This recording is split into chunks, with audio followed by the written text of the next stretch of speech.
Hello, beautiful soul family. Welcome to another Monday Mastery, where we take an intuitive sense of the week we have just experienced, kind of feel into where we're at right now, and call in some guidance on how to move forward. This, of course, is a timeless message, even though I'll just take a little bit of time to reference the solar weather, some astrology. We used to talk Schumann resonance, but that'll come up when it's necessary. Not yet, not today.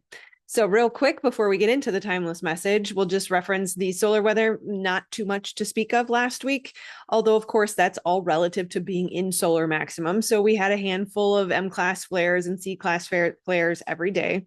Last Monday was probably the most eventful, where we had 10 M class flares and 16 C class flares. Saturday we had 10 C class flares, so that's fairly high, but nothing major to speak of. Friday we did have a little bit of geomagnetic kick up. We hit a KP4, which again, not much to speak of. So it's really interesting when I was tapping into the energy of this past week and kind of trying to recall it. It felt like it was light years ago. There's a sense of fogginess almost as it relates to what we just experienced. And I almost had to search for where was I? What did I do? So it was a nice softer week relative to the week prior to it. Certainly the full moon on the 15th created a lot of intensity. And so there was a lot of shifts that happened because of that.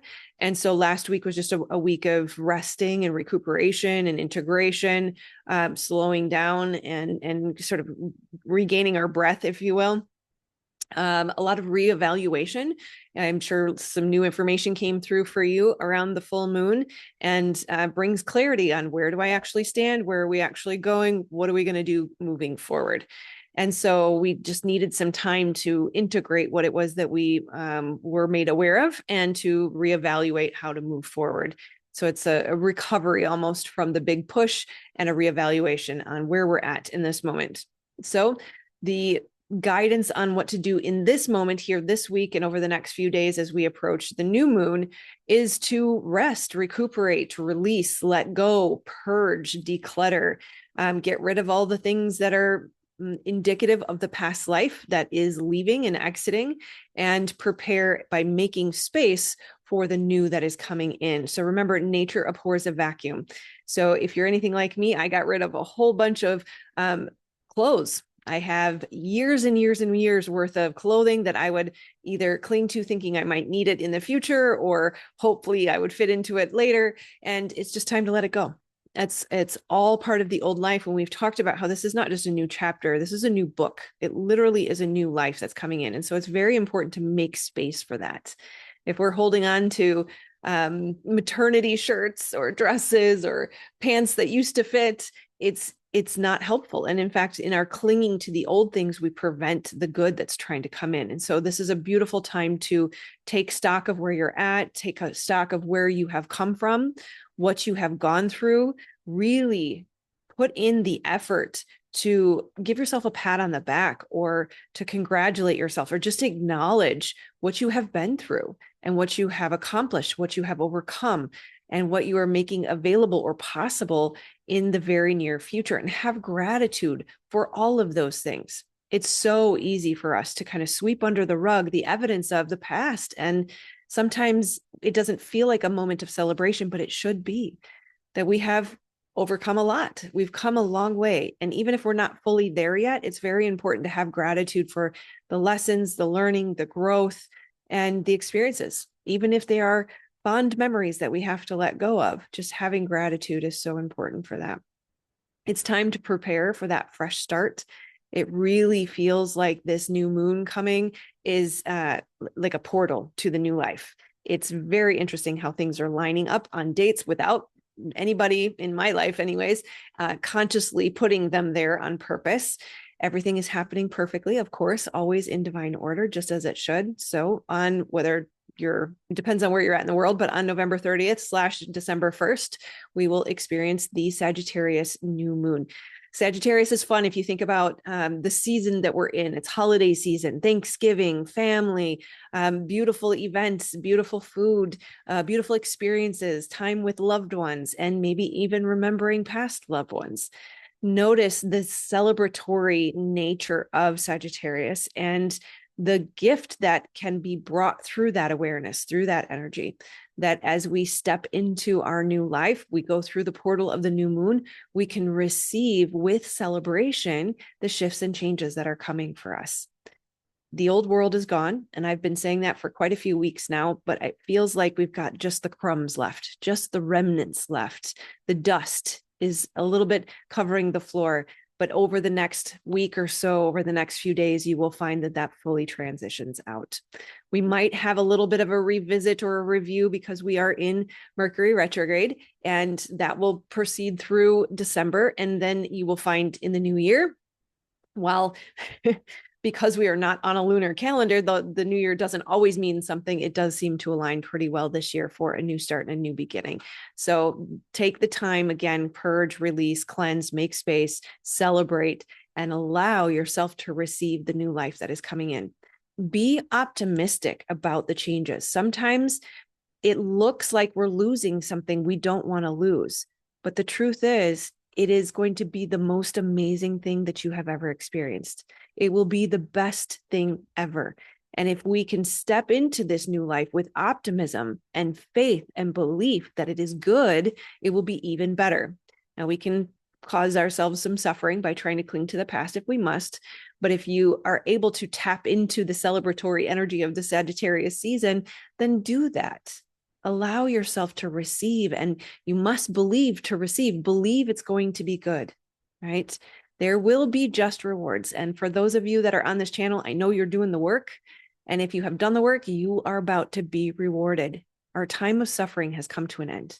We are no longer going to be learning through hardship. We have put in the time. It's time for the suffering to end, right? It's time now for that beautiful new beginning of just rewards. Don't look back. Don't cling to the past.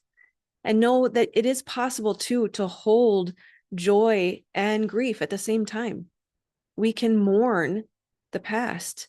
We can acknowledge the beauty of what it was, the gifts that it gave us, the love that was there. And now we can also, in our mourning and let that go, celebrate with joy on what is coming in. Take the time to grieve. It is important. Don't sweep that under the rug. Allow yourself to sit with those sensations in your body and just let the sensations and the emotions move through you. They know how to handle the process. Your mind doesn't need to get in the way. Just stay with it and know you'll see, even if you just spend 10 minutes in your body with your sensations, you will see how you go from a difficult emotion to a positive one. It doesn't have to overwhelm us or overcome us or overtake us. It won't last forever. I can promise you that. And I know I used to be afraid of that. That's why I would avoid it. But it will come to a beautiful place every single time, right? Don't go back. Do not give up. Do not fall back into the old patterns of fear. What if it's like the past? What if I made a wrong choice? What if it doesn't go my way, right? Fight for your life through your belief that it is good, right? You must fight for your life in this moment. Sometimes stepping into a new life isn't easy. Sometimes you got to do hard things. But the good thing is you can do hard things. We all can. And we learn that even though our body shakes, that's okay. We can still move into it. And we can even find a new perspective around the intensity of the energy or the shaking in the body, and just recognize that we are holding a big, beautiful future in our hands right now. And that intensity can just mean something about how amazing it's going to be, better than you ever imagined, right? Trust that God has got this and he's got you, right?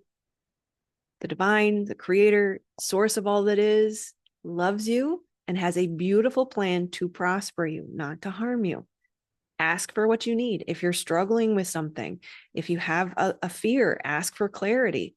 If you have a physical need, ask for that provision. Things are happening really quickly. I ask for a sunny sunshine break and we get one. It's the craziest thing. But you must believe. In that moment of doubt, yeah, but that's silly, that's stupid. That's your challenge. That's your block right there. Right? Follow your heart. Remember, it is safe to trust the guidance of the desires of your heart because God put them there. right? And also remember, one of my favorites is the lilies, how beautifully clothed they are.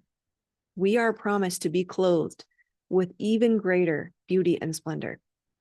Right? If God is counting every hair on your head and making sure the sparrows eat, are you not more precious than they? Can you believe? You must believe to be able to receive. Right? It's interesting because it feels like people who are conscious, awake, aware, heart-centered, trying to do the right thing, we have been very separated. We almost like positioned with distance on the checkered board of life, if you will, on across the globe, right? Now people are starting to shift and move and coming together.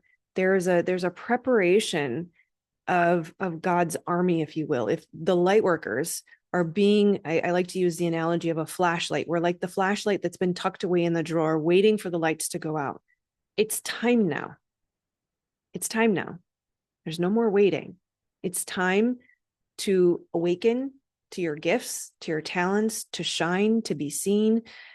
And I mentioned this last week, but I feel really called to mention it again this week. So many times we will have doubts around, what do I have to offer?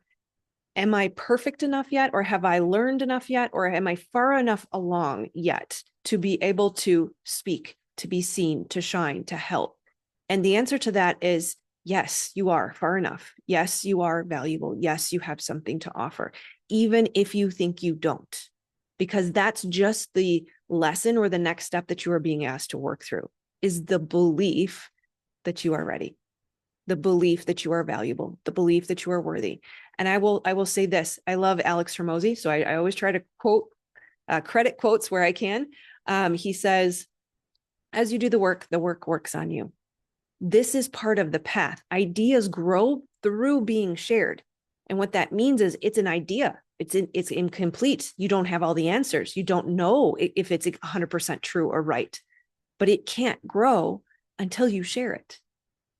And so many of the messages that I deliver here are relative to what I'm going through or what I have just gone through. This is the message in you. As you do the work works on you. The work is the gift that you are looking for.